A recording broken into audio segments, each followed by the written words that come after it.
मानस श्रृंखला में आज का विषय धरती मां, मैं पुत्र हूं सूर्य का, क्योंकि वह पिता है इस जगत का। चंद्रमा पत्नी है सूर्य की, अतः प्रकाशित होती है उसके प्रकाश से ही। उसका अपना प्रकाश नहीं होता। हर मां प्रकाशित होती है प्रकाश पाकर पति का। गंगा, तुलसी, धरती सभी सूर्य पत्नियां हैं, माताएं हैं हमारी। पृथ्वी की हम संतानें हैं, उसके ही गर्भ में जीते हैं। जब उम्र पूरी करके पिता को प्राप्त होंगे तब गर्भ से बाहर निकल पाएंगे। चंद्रमा के श्रद्धा तत्व के द्वारा सूर्य से जुड़े रहते हैं। सूर्य से हमको ज्योति, आयु, गौ यानी विद्युत प्राप्त होते हैं। सूर्य ही किरणों के माध्यम से हमारी आयु का एक एक दिन वापस लेता रहता है। हमारी पहुंच भी सूर्य तक ही होती है। सूर्य देवराज इंद्र है। सूर्य लोक की ही देवलोक संज्ञा है। इसी में ब्रह्मा, विष्णु, इंद्र की प्रतिष्ठा रहने के कारण सृष्टि का हृदय भी यही है। इसी के चारों ओर परमेष्ठी लोक का सोम फैला है। सूर्य की अग्नि ही इस सोम के साथ योग करके अग्नि सोमात्मकम जगत की सृष्टि करती है। हमारा हृदय भी ब्रह्मा, विष्णु, इंद्र ही निर्मित करते हैं। इससे भी प्रमाणित होता है कि हम सूर्य की संतान हैं। ब्रह्मांड और हमारा शरीर एक ही सिद्धांत पर कार्य करते हैं। यथा पिंडे तथा ब्रह्मांडे। सृष्टि की तरह मेरा भी निर्माण परमेष्ठी लोक में अव्यय पुरुष से शुरू होता है। इसके ऊपर स्वयं भू ब्रह्मा का लोक है। संपूर्ण सृष्टि इसी पर टिकी है।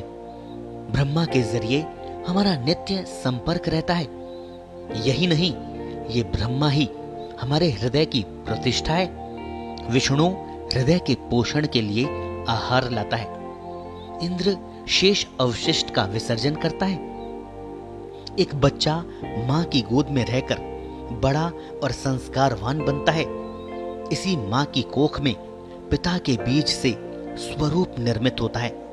ब्रह्मा, विष्णु, इंद्र बच्चे के हृदय में भी हैं, मां के हृदय में, पिता के हृदय में तथा सूर्य रूपी सृष्टि के हृदय में भी हैं।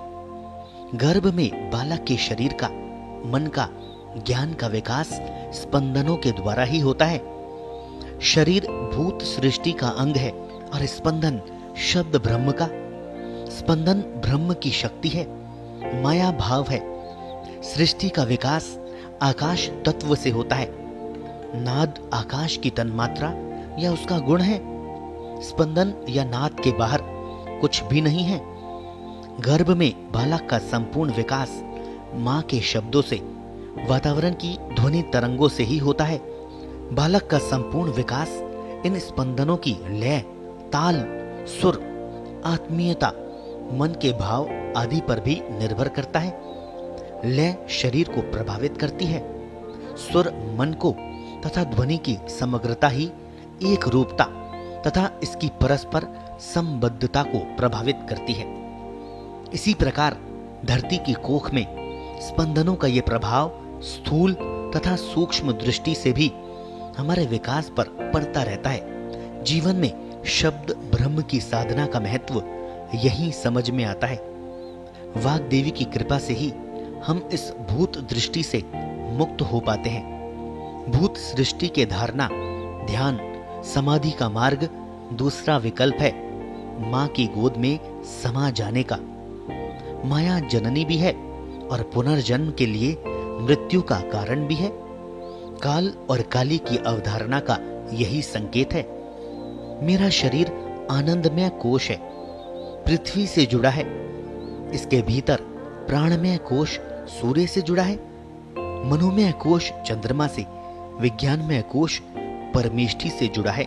ये तीनों ही भौतिक सृष्टि के आधार हैं। अर्थ ब्रह्म में तो अव्यय, अक्षर, क्षर यानी पुरुष तीन भाव बनते हैं। शब्द ब्रह्म में भी स्फोट, स्वर, वर्ण तीन भाव बनते हैं। इसी से 288 वर्णों की सृष्टि होती है, एक ए स्वर से। पृथ्वी पर जन्म के साथ ही मेरा एक स्थान बन जाता है। वहीं से मेरी पहचान शुरू होती है। वहां से मेरा विकास, मेरे संबंध, मेरे सपने आदि की यात्रा शुरू होती है। यात्रा स्थूल कर्म के रूप में चलती है। इसके कारण सूक्ष्म में होते हैं। ब्रह्मा, विष्णु, इंद्र ही हृदय में इच्छा पैदा करके कर्म करने को प्रेरित करते हैं। ये सारे तत्व सूर्य अक्षर धरातल से जुड़े होते हैं। ऊपर से आकर मुझे चारों दिशाओं में फैल जाने को प्रेरित करते हैं, जबकि जीवन के अंत में सूर्य मार्ग से जाना ही मेरा उद्देश्य है। चंद्र मार्ग पुनर्जन्म का मार्ग है। अक्षर पुरुष कारण रूप में मेरे कर्मों का निमित्त बनता है। माया अपने जाल में फंसा कर रखती है। प्रारब्ध पिछले कर्मों के भोग का जाल फैलाकर रखता है। मन इंद्रियों द्वारा विषयों की चकाचौंध में फंसा रहता है। प्रकृति के त्रिगुण मेरे चिंतन को घेरे रखते हैं। पुरुष और प्रकृति मेरे जीवन का संचालन करते हैं। तब मेरे मन की सुप्त अवस्था होती है। इसे जागृत किए बिना धर्म की ओर मेरा ध्यान जाए कैसे? धर्म, अर्थ, काम, मोक्ष का अर्थ समझे कैसे? धर्म, ज्ञान, वैराग्य, ऐश्वर्य जीवन में प्रवेश करे कैसे? स्थूल जीवन का छोटा सा उदाहरण है कैटरपिलर। जिस पत्ते पर पैदा होता है उसी को अपना विश्व मानता है, वहीं अपना जीवन पूरा करके मर जाता है।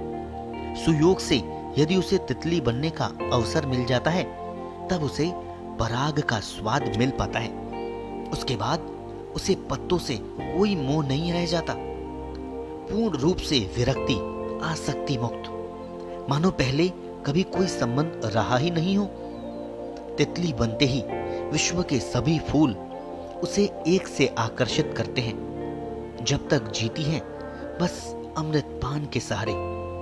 जीवन की शेष यात्रा स्वतः ही उधर्वगामी हो जाती है। मुझे तितली बनने का अवसर सत्संग देता है, गुरु देता है, भक्ति देती है। श्रद्धा, समर्पण के भाव मुझे अमृतपान करने के योग्य बनाते हैं। पत्नी मुझे देवव्रति में प्रवेश करवा कर देती है। किसी भी देवता की पत्नी ने अभी तक स्वतंत्र जीने का कोई उदाहरण भी पेश नहीं किया। न विवाह विच्छेद ही हुआ।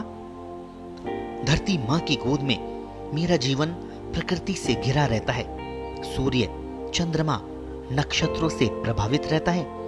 आकाश, वायु, जल आदि पांचों महाभूतों से आदान प्रदान बना रहता है। पृथ्वी सूर्य की परिक्रमा करती है, सूर्य परमेष्ठी की परिक्रमा करता है। अतः पृथ्वी अग्नि और सोम के मध्य ही विचरण करती है। इसी से संवत्सर और ऋतुएं बनते हैं। अन्न और औषध का निर्माण होता है। सभी सूक्ष्म प्राण मेरे आभा मंडल अथवा ऑरा के संपर्क में रहते हैं। ऑरा मेरे प्रमुख शक्ति केंद्रों या चक्रों से जुड़ा होता है।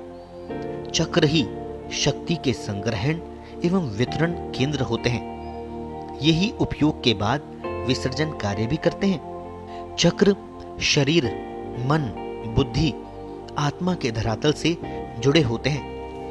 आपस में भी इनका परस्पर संबंध होता है। इनका सारा आदान प्रदान स्पंदन रूप होता है। स्पंदन वाक रूप ध्वनि तथा शब्दों के होते हैं। ध्वनि के साथ नाद से लेकर संगीत तक सब जुड़ा है। शब्द में भी परा, पश्यंती, मध्यमा, वाइखरी के 4 धरातल होते हैं। ध्वनि में स्थूल रूप से सुर, ताल, लय, संगीत का प्रभाव होता है। हम बातें करते हैं, पढ़ते हैं, टीवी या सिनेमा देखते हैं, आसपास की ध्वनियां सुनते हैं, वगैरह वगैरह। इन सब के स्पंदन हमारे ऑरा के जरिए चक्रों तक तथा शेष शरीर में फैल जाते हैं। ये स्पंदन ही हमारी संरचना में खुराक का कार्य करते हैं। सकारात्मक ध्वनियों के स्पंदन रक्त शोधन कर देते हैं, शरीर को निर्मल करने का काम करते हैं। जैसे ही रक्त शुद्ध हुआ, आगे की सभी धातुएं, मांस, वसा अस्थि, मज्जा, वीर्य शुद्ध होने लग जाते हैं।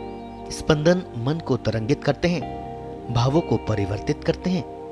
मन इंद्रियों के साथ आत्मा की ओर, आत्मा ईश्वर की ओर मुड़ने लगते हैं।